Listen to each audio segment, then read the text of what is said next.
Hello, and thank you for joining us. We're back in the studio again with Uoltъr and Соника Файт. We've been listening to their life story, and Uoltъr was just telling us in our last episode about his stubbornness and his unwillingness to accept the truth. And God had struck you with sores, like Job. One sore. One sore. One sore. So, and we left you off at the last story with the sore on your leg. It's been there for a week. Tell us the rest of the story. Well, when the sore finally disappeared, I accepted that I will accept by faith that which seems unclear to me, but I certainly need some more evidence because I want the facts. Now, prophecy and the study of prophecy had convinced me about the historic aspects and the little horn aspects, and the book of Revelation was very, very convincing. Once you understood Daniel, then you could understand the beasts and all of these issues. So that was not too much of a problem. That was stimulating. I tried to prove it wrong with the theology faculty at the university right at my disposal. I tried desperately to prove it wrong, but failed. And so the only issue that was really still bothering me was evolution, until I had gathered enough questions and enough answers to say there is reasonable cause for doubt. I was perhaps fortunate in the sense that we at the university often had creationists speaking at the university. And we in the zoology department, we considered them fair game. And we didn't mind them coming because we had a great time ridiculing what they said once they left. And so I don't know whether they ever made an impact or not, probably did on some people, but not on the science faculty.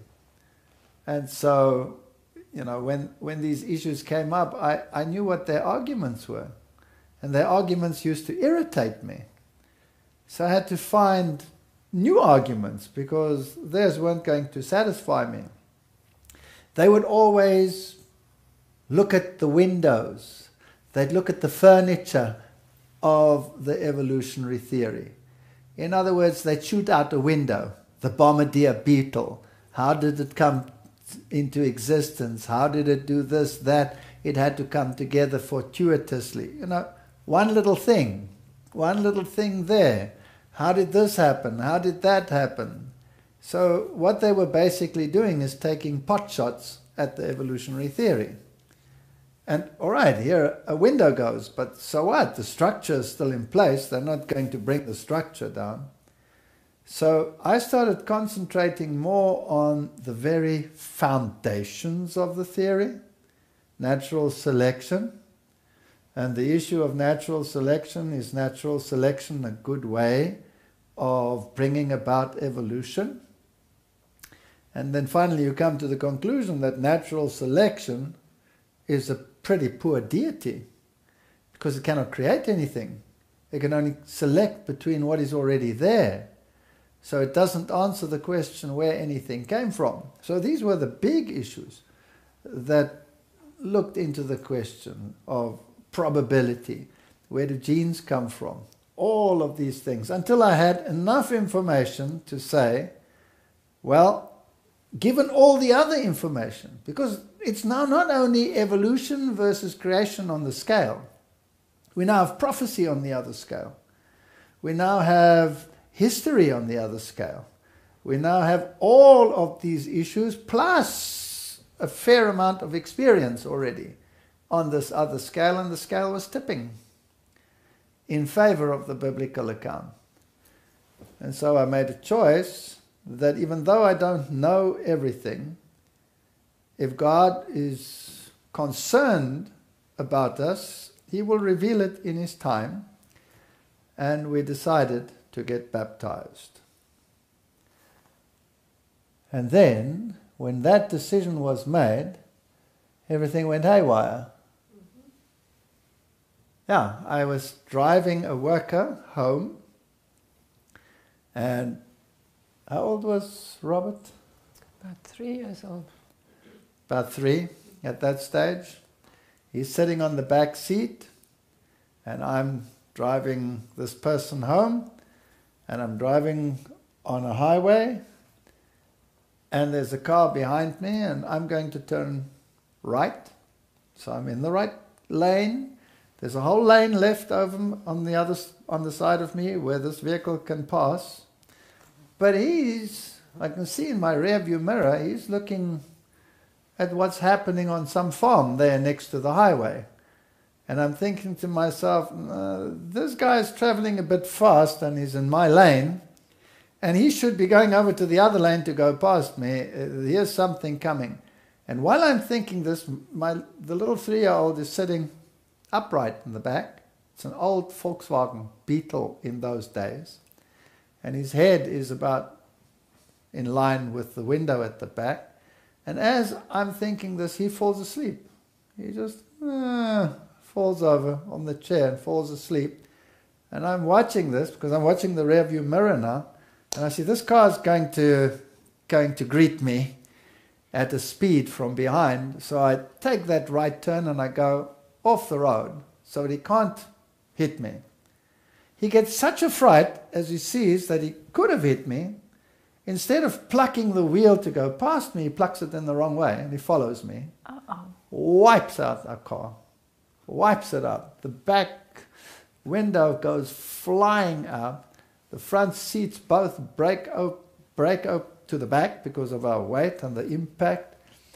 Strange, we didn't have any whiplash, nothing. It was the seats broke. So he just went whack down, and the little kid was asleep. And the whole back of the car was bent in, and there was just one little space where the kid lay.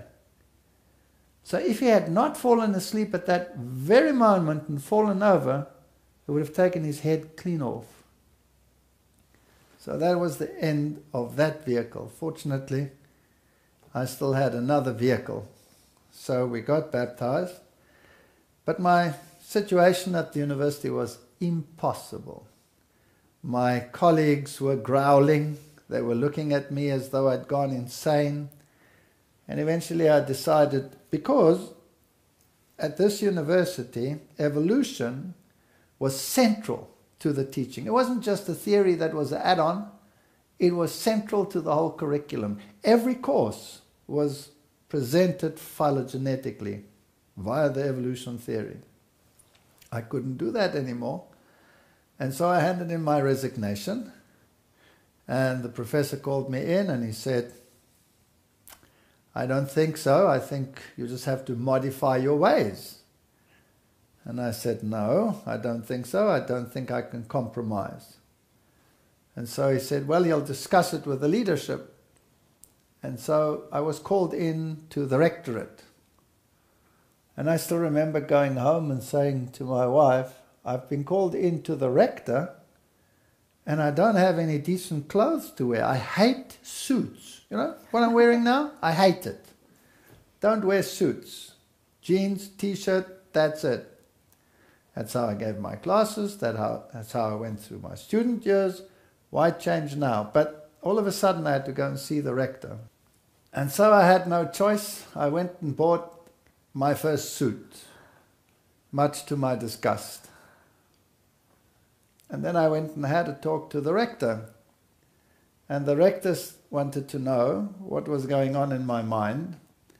And I explained to him that I don't feel that I could compromise to the point where I teach something which is not the truth and teach it as though it were the truth. And so he said, well, can't you just teach it and not believe it? Or can you not, for the sake of your work and all of these, just compromise on this issue? So I said, no, it's not possible. And then he said to me, who has the truth? And I was taken aback and I said, well, I think the Bible has the truth. He says, no, I didn't mean that. I mean, who do you say has the truth? And I said, well, I think Christianity has the truth. He says, no, I don't mean that. I said, who do you think has the truth? And I could hear the cock crowing. And I wanted to say, but I said it. I said, I think the Seventh-day Adventists. And he said, thank you. I wish you all the best for your future life. That was it. End of conversation. And so I left the university. And I thought to myself, now what do we do? And I decided, well, what am I good at? I'm good at animals. I'm a zoologist, animal husbandry. Maybe I can buy a tract of land, sell my house. Maybe, buy a bigger one, go into partnership with somebody and start a dairy farm. Oh, so you were still eating dairy then? Oh, sure. God has a sense of humor, don't you think? Mm-hmm. And so we put our house on the market at a good price. And the very first person to walk in was a Springbok rugby star. Mm-hmm. In other words, he was playing rugby for the national team. And he took one look at the house, didn't haggle, bought it. That was it, was gone. And then, the other thing is, I started going to church, but I'd never been to church with a suit, right? And the first thing when I came to church, I saw all these people sitting there in their suits, and I still said to myself, never. When I was in the Catholic Church, I never wore a suit. I won't wear a suit now. I will not compromise to this level. Going in my jeans, if they don't like it, they can lump it. But then when I went to that rector, and I went and bought a suit to go and see the rector, the next time I went to church, I thought to myself, you know what? Now you're going to the King of the Universe. Before you went to the rector, you wore a suit. And now you're going in jeans and t-shirt? So I thought, well, if the suit's good enough for the rector, it's good enough for church. So I started wearing a suit. Still don't like it, but I wear it. Not because I think it gets you brownie points, but because it's a sign of respect. If I could pay it for a rector, why not for someone? I'm not being prescriptive. It's a personal thing. Anyway, we sold the house. The guy bought it. And we went into partnership. There's no ship that sinks like a partnership. Did you know that? We bought a farm in a partnership. And we moved out into the country. But I had to still work for 3 months for the university. We only had one car left now. The other one was written off. So we moved to the farm. And my dear wife had to start farming. I couldn't farm yet because I still had to work for 3 months, 1 term, at the university. So I stayed with this carpenter friend, and, well, that's where I lived for 3 months. Now the interesting story is, every weekend I went through to the farm. And when I got to the farm, I used to help her and then drive all the way back to the university. And it was about how far, Sonika? 3 hours maybe? About 3 hours drive there and 3 hours drive back. And one day I'm driving there and I drive on a road, which is a free road for me to drive. And a headmaster in a little town comes roaring along, doesn't stop at the stop street. He's distracted by whatever, wipes me out, my car, totally written off. Now I'm sitting over there. All my money that I had, I invested in this farm. And 2 other partners invested another third. each. So I had a third share, and the others had a third share. And one of the partners asked me to take a loan for him, which I did, and the other one developed the farm. So each one had an equal share. But I didn't have a vehicle now anymore. And my money was invested in this place, and I still had to go to university. So where do I get a car? I haven't got money to buy a car right now. So I went to some backstreet dealer and I rented a car. Rented a backstreet dealer's car, which was a bit rickety, but it worked. And then started driving with this car. And then in those 3 months, everything that can go wrong did go wrong. So for example, if you start a dairy farm, then you have to buy a herd of dairy cattle. So we'd arranged a herd of dairy cattle, and the one partner who was investing in the infrastructure, he bought the herd, but the herd stayed where it was because you need a milk tank and the facilities and all of these which were forthcoming. And the dairy company has to supply the tank. So the dairy company phones me and says, your tank has arrived. So I said, that's good news. When are you bringing it? They say, this afternoon. I said, that's great. So we can have the herd delivered? So they said, yes. Now I'm not at the farm yet. She's at the farm. So they deliver this herd with a huge trucks. And this 20 dairy cattle come onto the farm. All of them in milk production. And they arrive, and now I'm waiting for this tank, this cool tank, refrigerated tank. Phone the dairy company and say, excuse me, the dairy cattle have now arrived. We need that tank because this evening these cows will be milked for the first time. Oh, sorry, we've made a terrible mistake. What? We made a terrible mistake. This tank wasn't really for you, it was actually for someone else. I said, excuse me? So what happens now? They say, well, you can't have any deliverance of milk, nothing. I said, well, what do we do with the milk? We said, well, it has to go into a refrigerated tank, otherwise it's illegal. They said, yes, that's correct. So when can I get my tank? We don't know. About 3 months' time. Oh, no. Hello? We've got dairy cattle that have to be milked twice a day. What do I do with all that milk? That's our income. This is how we're going to live, right? Throw it away. It's illegal.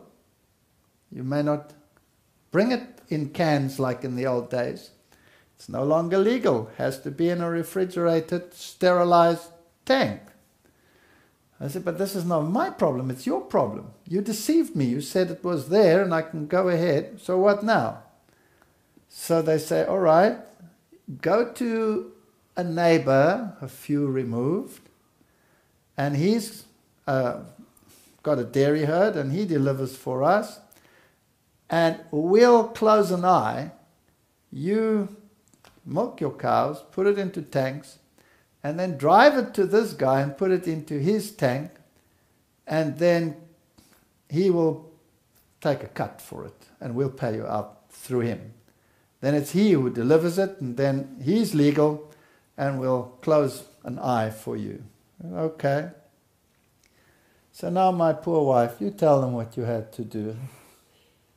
So now I have to get up 4 o'clock in the morning, all alone. I've never milked a cow in my life before, and now I have to go and milk 20 cows. And I have a little youngest son, 3 years old. I have to wake him up, take him with me down to the cow shed. And now I can't get the cows to stand still because they don't know me. And so now I've got the one leg up against the cow, pushing her against the wall and trying to get the suction things down at the bottom onto her. And it was just a nightmare. They were stampeding us and they were just going wild. And so I had to do this twice a day, and I was exhausted. And so one day... No, what do you have to do with the milk? Yes. Then I had to milk it into cans, old-fashioned cans. And then the only vehicle we had was an open Jeep. And now I have to get these cans this high, full of milk, onto the Jeep. So now I managed to get 2 or 3, I can't remember how many cans we had, and I managed to get it on there, but now it's raining. Now there's no roof on this Jeep. And now I've got to travel to the next farm and deliver it there, and got Robert wrapped in plastic bags to try and keep the rain out. But every day I did this, and I was exhausted because I was alone. And then one night I just fell asleep praying and asking God to help because I wasn't coping. The next morning I wake up and it was misty, and here comes 2 people walking up through the mist, and I'm alone on the farm, and it's 2 men, and I'm thinking, it's a little bit scary because I have no protection. But they come up right up to the farmhouse, and they knock at the door, and they said, "We worked on a dairy farm. We would like some work. Do you have any work for us?" I'm sure you said yes. I said, "Yes, I have work for you." And so from there on, it was much easier. They handled the milking of the cows. But before they came, I actually delivered every day for, I don't know how long, couple of months. And all the milk went into the farmer's milk tank. And then he'd measure how much it was, and we'd write it down. And so that in 3 months' time, when our tank arrives, then we'll settle this bill. And so for 3 months, this happened. And after 3 months, then I was finished at the university, and I moved to the farm. And I went to this man, and I said, "Good news, our tank has finally arrived. We're relieved of this burden. And here's the list, and all this milk that we've been delivered for 3 months in rain and shine and what have you. And you must tell me how much you want. You take whatever cut you think is fair." And he looked at me and he said, "What milk you talking about?" Have you had that sinking feeling in your life before? Now this is 3 months income, right? Yeah. So what milk you talking about? I said, "Come on, you know what we're talking about, the milk that went into your tank." He looks at me, he says, "You know that's illegal, don't you? You know that's illegal to put milk into another tank." So I said, "Yes, but we did it with the permission of the dairy. They said they would wink at it because it was their fault." He says, "I'm sure the government won't wink at it. I know nothing about any of your milk. Goodbye." Oh no. So he stole 3 months worth of labor and 3 months worth of pain. In any case, we decided, well, write it off. We'd planted some wheat, and wheat was growing beautifully. Thought God would make it up. And then a flock of birds came. Mm-hmm. It blackened the sky, and it took the wheat. And then what was left we had to harvest, but we didn't have a harvester, so we went to another farmer and rented it. And all the farmers around were weary of us, because we were these religious freaks, and it went around that we didn't go to church on a Sunday. And so I don't know whether they clubbed against us or what they did, but it was a nightmare. So this person comes and he starts harvesting the wheat, and he doesn't finish it, of course. It's about 3 days to finish it, so he leaves his harvester and he goes away.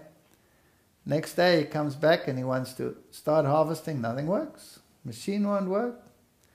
And he starts investigating, and he looks, and they must have put 25 kilograms, a whole sack of sugar, into his tank because he was harvesting for us. So that was a total disaster. They cut our water line. We had to share water with people. They started cutting that. And in South Africa, many of the workers, unfortunately, because of history and all of these things, are weekend alcoholics. And so there's a lot of knife stabbing and fighting over the weekends. And one day I'm standing there and there's a knock on the door. What day was it? Was it a Sunday or a Saturday? It was a Sunday. I can't remember. It was a Sunday. And here stands this worker. I nearly died. Here he stands. He's got a knife in him. Oh. And the knife is through his eye here and through his nose and out the other side. He's got the knife in him. He's covered in blood everywhere. He's looking through the one eye. And I said, "What happened to you? What happened to you?" He said, his friend stabbed him. And he said, "I have to get to a doctor." I said, where's the man you're working for?" No, he'll never take us to the doctor. So I'm saying, well jump into this pickup, or what we have at that stage, pickup, jump into the pickup, I'll take you to the doctor. That's about 11 kilometers. So he gets onto the back and I'm driving off and he stops me and he says, No, don't drive. I said, "What's the matter?" "I thought this guy's dead, He's got a knife through him." Yeah. He says, "I must pick up my friend." I said, "What friend?" "No, the one who did this to me." I said, "Where's he?" "No, he's lying at his house there on the other farm." "And what's he doing there?" "No, I stabbed him in the back. He's lying there and he'll die if we don't take him too." So I said, "But where's your farmer who's supposed to do this? This is not my business." He says, "No, he'll never take care of them." So I said, "All right, let's go." So I went there and I drove into the top to the laborers, workers, and here he was lying on this little balcony. And he was lying on his stomach and the bubbles were coming out of his back as he was breathing. He'd been stabbed right through the lung. So he and I, this guy with a knife through him, and me, we take this guy and we put him on the back of my pickup. And now I'm roaring out of there to go to the hospital. I get to the farmer's gate, the gate's closed, and the farmer's standing there with a shotgun. I can't drive any further, I'm at the gate. Now this is my neighbor, right? My neighbor. So I stop, and he says, "What are you doing on my farm?" So I said to him, "I'm taking your laborer who's got a knife in his back, and the other one with a knife through his head, and they're sitting on the back, right? They're bleeding and the bubbles are coming out of this one's back. I'm taking them to the hospital." He looks at me, he says, "What are you doing on my farm? You're trespassing on my farm." Oh, no. I said to him, "Your laborer said you will never do it, and I'm doing a humanitarian deed. I'm taking your laborers to the doctor. Will you please open the gate?" So he shoves the shotgun in my face through the window and says, "What are you doing on my farm?" And he carried on. I don't know how long, it sounded forever, 10, 15 minutes, I don't know. Same question, all over and over and over. Eventually he said to him, "You know what, I don't care if you're going to shoot this stupid shotgun off now, but this laborer is dying on the back here. I'm going to put my foot down, I'm going to ride right through your gate. So you either open the gate now or I drive through it, or you shoot me, what's your choice?" And so he opened the gate. And I took his laborers to the hospital. And it wasn't 3 days later they were back on the farm. I don't know how they do it. They're tough as nails. He's got a hole in his back, right through his lung. I'd been in intensive care for him for 3 months, but these guys were back on the job. So these are the farmers that are around. So now we start farming. We lost the wheat crop virtually. Major expenses with this thing, with a harvester. Farmers all around they were obnoxious. They were absolutely horrendous. And I am starting a program of artificial insemination. I'm the zoologist, and I'm going to improve my herd now, and I'm going to use artificial insemination to do this. Wonderful. So I get all the little equipment and I start doing this, and it's quite a, there's a knack to it. And this farmer that stole the milk from us phones me. And he says, I hear you're doing artificial insemination. I said, yes. He says, I've tried, and I've got the veterinarian to do it, but it's very expensive. Would you do it for me? I look at my wife and I say, this man's got gall. He steals 3 months of milk, and then he asks me to come and help him with artificial insemination. What am I going to do about this? I think, okay, I'll heap some burning coals upon his head. Maybe he's got a conscience. I'll go and help him. So I go and help him. And I'm trying to teach him how to do it. Now, I've got long baboon arms, and they're nice and thin. So when you do artificial insemination, well, you have to wear long gloves for a reason, right? And you're not working in the front, you're working in the back, right? And so you have to go into the cow, and with the other one you've got this syringe with the whatever you need. And he's trying to learn from me, and I'm trying to teach him. But he's a stocky fellow with short, big, fat arms. He can't do it. He doesn't get in there, he doesn't get the right position, he hurts the poor cows, and he can't do it. And he blasphemes like crazy. Eventually he gave up the program, and I said to him, I can't do this for you all the time. Every time you phone me, you want me to come and do this, you must get your veterinarian. So I left it, and he carried on swearing like crazy. I don't have to tell you all the stories. There are some other interesting ones there. And I thought to myself, you know what? Life's not fair. These guys are all prospering. They steal you blind. They rob you.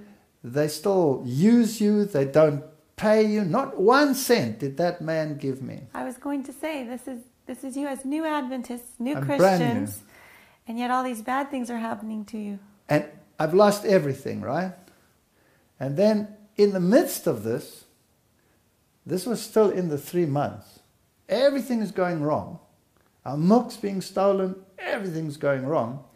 The battery of this rented little thing packs up. So she and I, we go to this place, and she's desperate already. We must have made a mistake. Because we're thinking, wow, now you've discovered the Bible, you've discovered truth, you're in line with prophecy, you're in harmony with God's law, you're doing everything, you've given up your work, you've sacrificed your career. What's in it? God should honor that, right? Yes, God should repay you. Exactly. See if I do not open the windows of heaven. Exactly. Great God, great windows. Milk stolen, harvesters broken, pipes stolen, you name it. Everything went wrong. And she's in tears, and now this car packs up. So we drive through to this place, and she's desperate. Have we done the right thing? Have we not done the right thing? And I go inside, and there's only one guy working there, and he's got a white overall on. And I said to him, the battery of this vehicle is packed up. I don't know whether it's the alternator or the battery. So he says, come, let's go and take the battery out and we'll test it. So we go to the car, he takes the battery out, and he and I go inside. In the meantime, that's your story. In the meantime, a man comes to me. He's got a blue overall on, and he's got this very friendly round face, friendly smile. And he comes to me and he says, your husband has a very powerful weapon in the car. And I say, no, before we became Christians, we had a pistol, and everybody has a pistol. But not a revolver, pistol. A pistol, yes. And we sold it when we became Christians. And so I said, no, we don't have a weapon. And he said, yes, let me show you. And he took me to the car and he pointed to the Bible. Walter had his Bible in between the seats. And I said, oh, that weapon. And we started talking about the Bible. And he said to me, asked me, where do you worship? And I was reluctant to say, what we had become, because we were being mocked by our families. His family rejected him. My family rejected me because we became Seventh-day Adventists. And I was scared to tell him. And so I said, well, we worship up there on the hill. And he said to me, that's not what I mean. Where do you worship? And I thought, all right, if I say Helderberg College, he won't know what that is. And so I said Helderberg College. And he said, no, that's not what I mean. Where do you worship? And so just like with his story with the rector, I thought the cock was going to crow. And I said, well, we worship up there with the Seventh-day Adventists. And he was quiet and he stepped back. He took one step back and he pointed to me like this and he said, they have the truth after all.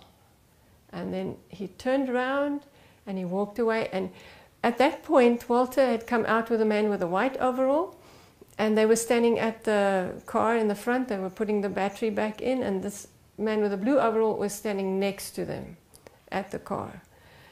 And I was walking around thinking about what he had said, and it really intrigued me. And then we got in the car and we drove off. And I told him as we were driving, I said to him, this man came to me. And he said, what man? I said, the man with the blue overall. And he said, but there was only a man with a white overall. And I said, no, there was this man with a blue overall. He was standing right next to you at the car. And he said, no, there was one man with a white overall. So then he said, okay, if there was a man like that, he must have been, we will have to go and find out. Why did he say those things to me? I said to her, he must be an Adventist, because why would he say they have the truth after all? So he's an Adventist, let's go and talk to him. Let's go and talk to him. And so we drove back, turned back and went back. And we asked the man with the white overall, where's the man with the blue overall? And he said, no, I'm working alone today. There's no one here. And we looked for him. We went and looked in all the buildings there, and there was no one. And so we realized that God had used I think it was an angel that had come to strengthen me, because I was at that point wondering if we had made a mistake. I was really wondering if this was the truth. And the fact that he said to me, they have the truth after all, strengthened me, and I knew we can carry on. Well, can things get worse? In your life, probably yes. They can get worse, yes. Both these partners of mine decided that life was too tough. And so one of them decided that the loan was after all not his but mine. And so off he went. And I inherited a loan, which I had no means of paying because I had no more income, right? Except what the cows were bringing. And the other one decided, well, if he goes, I go. And so I inherited his as well. And here I sat, up to my eyebrows in debt, and no means of repaying it. And at that stage, South Africa was in apartheid renewal. And so we were under sanctions. Interest rates shot up from around 5% to 36% per annum. There was no way I was going to repay those loans. So basically we had to put the farm on the market, lost it, and had no more money. And we were praying and saying how unfair all of this is. And these people that had stolen all our money and had done this and that and the other, there's some other interesting stories as well. Perhaps I can briefly tell the one about while we were still building the shed, there was an argument between the builder and a supplier of the bricks. And the supplier of the bricks, cement bricks, was also a farmer, and he wanted an advance. And the farmer said no. The builder said, no, you don't get an advance until the bricks come. So he said, I already had to sell my 2 cows for next to nothing to this other guy who had stolen our money, right? And I heard that, so I went to him and I said, "You've got 2 cows that you sold." He says, "Yes, the guy's robbing me blind. He's giving me 500 rand, which is what, $50 today, for these cows, and they're worth 2,000-3,000. I mean, I'm being robbed blind." So I said to him, "Well, if he gives you that, I'll give you double," which was still a good deal, right? And I needed to increase the herd because that's income. So I went and fetched his cows.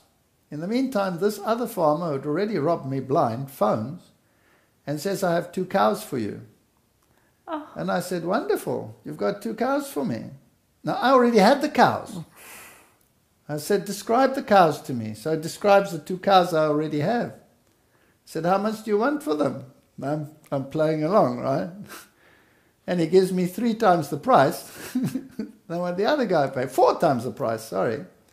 And he says, "There's another man here that wants to buy them immediately, and he's standing here waiting, but I think that you being my neighbor, I should honor you first, therefore I want to give them to you." So now I start haggling with him over the price of the cows, but he doesn't want to come down. He says, "You've got to decide right now, because the man's right here and he wants to take the cows with him, and I really think you deserve the cows." But I've got the cows already. Eventually I let him off the hook and I said, "Sorry, you're describing the 2 cows I've already got, but you've caught me enough, not once more. Thank you very much." So all sorts of stuff like that. And we were arguing and thinking, how unfair it is now. Everybody's ripping off everybody. And then that night, there was a storm. A terrific storm. Unbelievable storm. And the wind was howling. Oh, we must tell the other story as well, but I'll come to that. And the wind was howling like crazy. And nothing was broken on the farm. I thought the roof was going to go.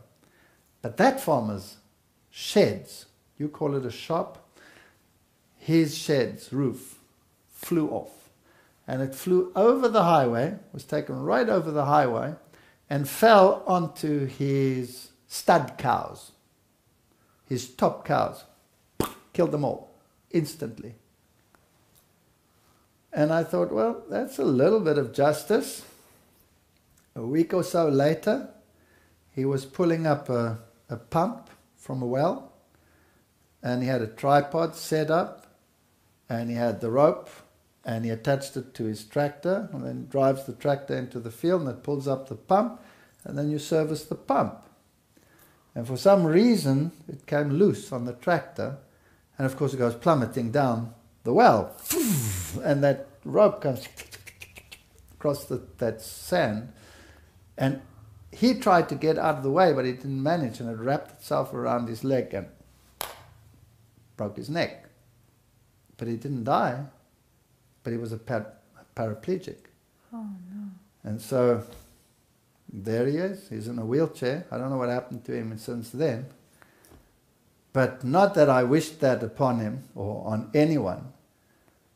But it just shows that there is a limit. How far you're going to go, how far you're going to blaspheme. There is a time when there is a reckoning.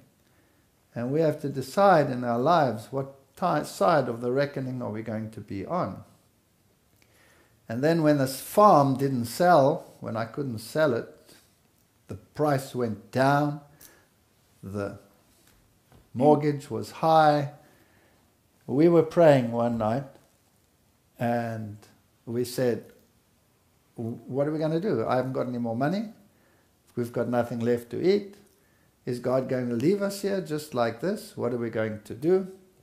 And we sat down and we made a list, right? You wrote a letter to God. We wrote a letter. Yes. Have you still got that letter? I don't know. I haven't seen it. And she wrote down all the promises in the Bible, and we put it down and we said, we claim them. And the next morning, I get a phone call, and it's from the rector of the university. No, it's not the rector, it was the professor of another university. And he phones me and he says, one of my workers, one of my professors is sick. Could you take over from that person? And this is quite a long-term thing. It could be a year or so. Could you take over? So I said to him, yes, but you know what I teach. You know that I don't teach evolution. He says, I know that, and I've heard all that, but I just want you to teach the physiology. You don't have to do evolution. Is that fine? And I said, that's wonderful. Thank you very much. When? And he said, well, I'll put it through the committees. Maybe in a month, 2, I'll let you know. So I said to God, okay, thank you very much. Month 2, I'm dead. So I go out and I do whatever I have to do, come back. She calls me, she says, he's back on the phone. So I go back, he says, something strange happened. I went to the rectorate to put in the request that we process this appointment, and the rector was off to get financing from overseas. Says, no time for this, just appoint the man, no committees, and he signed. He said, you can start on Monday. Now this was a Friday, and this was now a bigger crisis. They're not having a job, because what are you going to do with the dairy herd that needs to be milked, that needs to be taken care of, and all of these issues? What are you going to do with them? And so we're still thinking about this, and there's a knock on the door. You tell that. There was a couple from Zimbabwe. In those days it was still Rhodesia. And they had been working on a farm, but they were keeping the Sabbath. And the owner of the farm wanted them to work on the Sabbath, and they refused. And so they were kicked off, just thrown off. They had nothing, they didn't know where to go. And they somehow had heard that we had a farm, and they wanted to know if they could come and help us.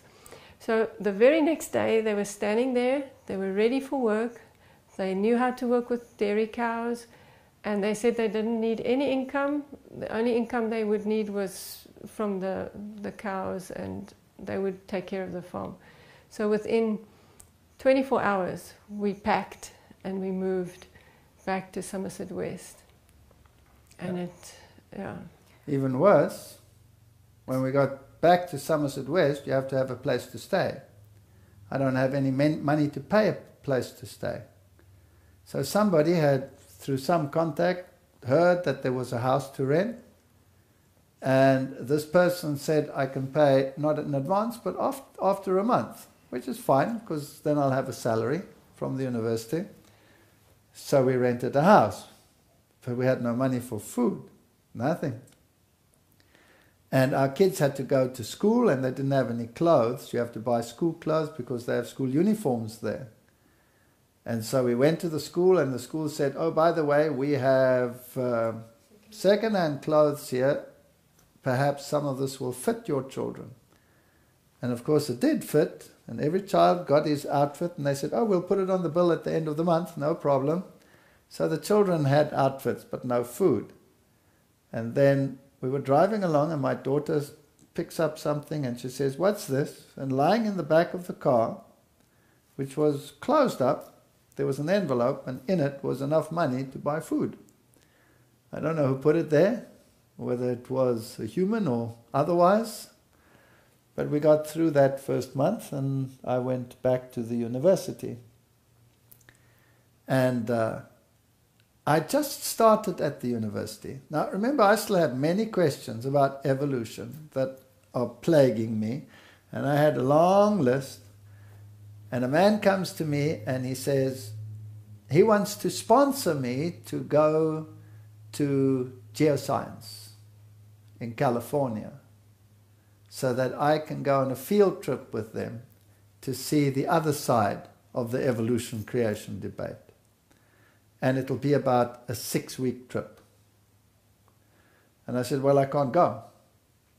And he said, why not? So I said, well, I've just started at the university. I can't very well go to the professor and say, hello, I've just started. Can I have 6 weeks off? Goodbye. He'll tell me, are you nuts? So I said, forget it. And so, thank you very much, but forget it. And then I started at the university, and I gave the first course. And then they had riots at the university. Massive riots. It was the apartheid turmoil. They were throwing stones. They were beating up students. It was horrendous. Eventually they had no choice but to close the university. And some students were writing exams and others not, so they partially closed the university to try to contain this. And those that had finished their exams were asked to leave campus. And my students had all written. So I went to the professor and I said, we have to leave campus. He says, you leave campus. I said, for how long? He said, 6 weeks. And that's when the course was going to start. And I said, what if it opens up? He says, you don't come back, 6 weeks. And I said, well, what must I do? Where must I go? He says, I don't care. Go to the moon if you want to, but I'll see you in 6 weeks. So I found this person and I said, is it still possible? He says, yes, they're starting right now. So off I went. I was in geoscience. So God fixed it so that you could make it. I was there for 6 weeks and I went through that course. And you know what's wonderful? In those days, everybody in this church still believed in the creation account. Not where we have so many skeptics as in this day. So I was in the field with godly people who were not only clued up in terms of the Bible, but were scientifically clued up people. Not fools, clued up people. People that worked for NASA, people that had high positions before that switched like I had switched. Mm-hmm. Intelligent people, and it was a wonderful experience. Going up Mount Hornaday, looking at Yellowstone National Park, the petrified forests, looking at the evidence for and against the creation account and the catastrophic account, and that swayed the balance. Catastrophism was the answer. Evolutionism didn't have a hope of even competing with that. And I came back to South Africa armed with this new information. And it was information you'd seen firsthand. Firsthand. I'd been out in the field with people that still believed it with their whole heart and with their whole mind. Isn't it beautiful how God arranged it for you to be able to have your last questions answered? It's a miracle. It's actually a miracle. Why do you think God allowed all those bad things to happen right when you had become new Christians? Dependence. I was totally independent. I worked my way through university myself. If my family didn't want to pay, I'll do it myself. I'll work weekends, I'll work night shift, I'll do what it takes. I'll starve. I even ended up in hospitals, starving. As a student? As a student. Yeah. But I was going to do it, and I needed no one, and I needed no one's help, and I needed to depend on no one. And if I don't have food, I'll eat my shoes, but I'll ask no one. And God arranged it that I couldn't do that anymore. I had to start leaning on His arm, because there was no way I could cope with the waves that were coming my way now. And you even took the farm with the attitude that you were going to do this and that, based on your knowledge, based on your experience as a zoologist, you could do it. Exactly. Oh, by the way, I forgot the story. Her father, while I was gone, had an aneurysm. Now, you must tell that story. He was in the train on his way to work, and fortunately he wasn't killed immediately, because he should have been dead. But he fell forwards, and he managed to, the wound was closed a little bit by his force. The main artery. The main artery. The aorta was blocked when he fell forward. Yes. So he had a lot of damage. He lost parts of his feet and parts of his bladder and things like that. And he was never the same after that. He was very sick, very, very sick.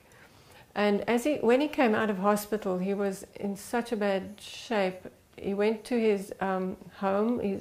My stepmother took him, but she never took care of him. And when I came to visit, he would be sitting in his wheelchair in total mess, because she wouldn't bath him, she wouldn't clean him, he couldn't go to the washroom by himself. And she was in her room speaking to the entities that were appearing to her. And when she was in her room, nobody was allowed to disturb her. And so that one day I came, and he was sitting in his wheelchair, and he had this soft voice, and he was so weak And he begged me to just clean up the place because it was in such a mess, and he was so, he was so embarrassed that he was in this state. And I said to him, would you like to come home with me? I'll take care of you. And he said yes. And so I immediately started taking him with me, and she came storming out of her room, and she shouted at me, and our 3 children were in the car waiting, and she stormed past me, and she went straight to them in the car, and she started cursing them and telling them that she hopes they're miserable for the rest of their lives, and just cursing them. And I was so upset, but I kept on taking my father. I just didn't look at her. I just wheeled him out with his wheelchair, took him home, and I started taking care of him. And in the time that Walter was at that stage, he was overseas, so I was taking care of him by myself. He was a little bit more ready to listen. I started playing tapes. In those days we had tapes. About the bed sores he had. Yes, he had huge bed sores. They were enormous, and they were so deep, right down to the bone. The people in the church were so nice to us. They brought us food, and they helped to nurse him. And I was able to speak to him a bit more about the Bible, and I started playing him some tapes. And he was listening, and he was asking more and more questions about what we believe. And up till today, I really believe the Lord allowed this to happen so that he could be more open to the Word and to the truth. But at one stage, he was in the lounge in his wheelchair, and I was taking care of the meal and the supper, and our youngest son was lying on the couch next to him. And then I heard, for the first time since we'd become Christians, I heard this piercing scream again. And I just froze, and I thought, what's happening now?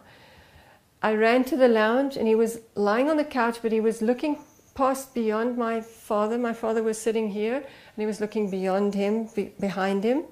And he was screaming and looking and staring, and he said, take that purple thing away, just take that purple thing away. And I grabbed him and took him to my bedroom, and I was lying on top of him to try and protect him, and he kept on screaming, take this purple thing away. And he was looking over my shoulder, and I could feel my hair rise in my neck, and I was too scared to look, but I felt this terrible presence. And I said to him, the first thing I could think of was to say to him, say, Jesus, help me. And he was only 3 and something years old, and he said, Jesus, help me. And the next minute, it was like a wind that went past me and out towards the window. And he fell asleep, and he had a fever. He got a fever again, but it wasn't so bad, and he fell asleep, and he slept that whole night. And I realized that I was not taking care. I was not praying enough. I was not being careful. I was so busy with my father that I was not praying for us as a family and for protection. And so I started praying regularly. I was alone. Walter wasn't there. And things went very much better. But soon, suddenly my stepmother arrives, and she came and she took him. She just came one day, knocked at the door, said, I'm coming to take him away, and she took him again. But in that time we were able to bring some truth across. We played him some of Oosterwald. I don't know if you remember Oosterwald's tapes, the things that had happened to him, and he was listening, and he was asking questions.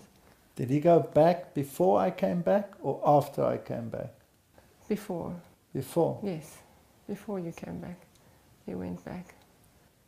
Okay, but when I came back from overseas, she told me all these things, and then there was something that I had to go and fetch at their house. And I didn't really want to go, but these are all lessons. If you have these lessons early on in your experience, then you know what you're up against. And so I had to go and fetch something at their house, and she had cursed our children and cursed her. And, it doesn't matter because a curse doesn't alight anyway, the Bible says. So I went to their house, and she was in audience. And I had to go and fetch something, and I had to wait for her to give it to me. I can't remember what it was. But again, I just went to fetch it. Went into the house, knocked on the door. She didn't answer. I knocked louder, and then this voice came. Said, "Who's there?" And I said, "It's me." And she says, "What do you want?" And I said, "I need to come and fetch this." "Well, come inside so long, I'll be there in a minute," or whatever. She was busy with her thing, and she doesn't move when that happens. And I was in a hurry. I had many things to do, and I went inside and I stood in the kitchen, and I still thought to myself, "Oh, now I've got to wait here. Get on with it, I'm German, I want it done right now." And I didn't pray when I went into that house. If you go into an occultist environment, you're going onto Satan's ground. You have to be protected. Even if you help someone, you have to ask God, "Help me, protect me against whatever because of what happened to her." It's just reminders. Just stay focused. Remember where your help comes from. And I hadn't done that. And the next minute I get a blow in my side. My wind is completely gone. I went down like a ton of bricks. I lay writhing in pain on her kitchen floor. I couldn't move. Couldn't breathe. It's like someone had hit you with such a blow that your wind is gone. I couldn't get up, and I was writhing on the floor. And I'm saying, if she comes now and she sees me in this state, what will she think? She'll think that her entities are more powerful than God. I don't want that. So I'm desperately praying, and I'm saying, "Lord, help me to get back on my feet. I want to get up. I don't want her to see me like this. Your name will be dishonored." And I can't get up. I cannot get up. I cannot move. And I'm trying to get up, and I get onto one knee and I fall back onto the ground. I can't get up. And I hear her door opening in the passage. And it's not a very long passage. I don't know, a few meters or something. And it's about 3 bedrooms, so it's not a long passage. There's not a lot of time to get up now. And I'm in the kitchen. And I'm saying, "Lord, I want to get up." And I hear her coming, and she's halfway down the passage, and I can't get up. And I say, "I want to get up. Help me." And just before she comes around, I could get up. In terrible pain, but I could get up. And I pretended that there was nothing wrong. Could hardly breathe. And I said, "Yes, fine, thank you very much. And I need this and that." And I went and got it and whatever. And I went out there, and I got out of there. These lessons served a very important purpose, because what we were going to face later was going to be 10 times worse than what we faced there. And what was there on a 1-to-1 scale was going to be on a massive scale. So God was gracious to us, and He taught us these lessons very early on. And I think that practical experience was just something that a lot of people don't get. They hear stories, but they don't have to experience it one-on-one.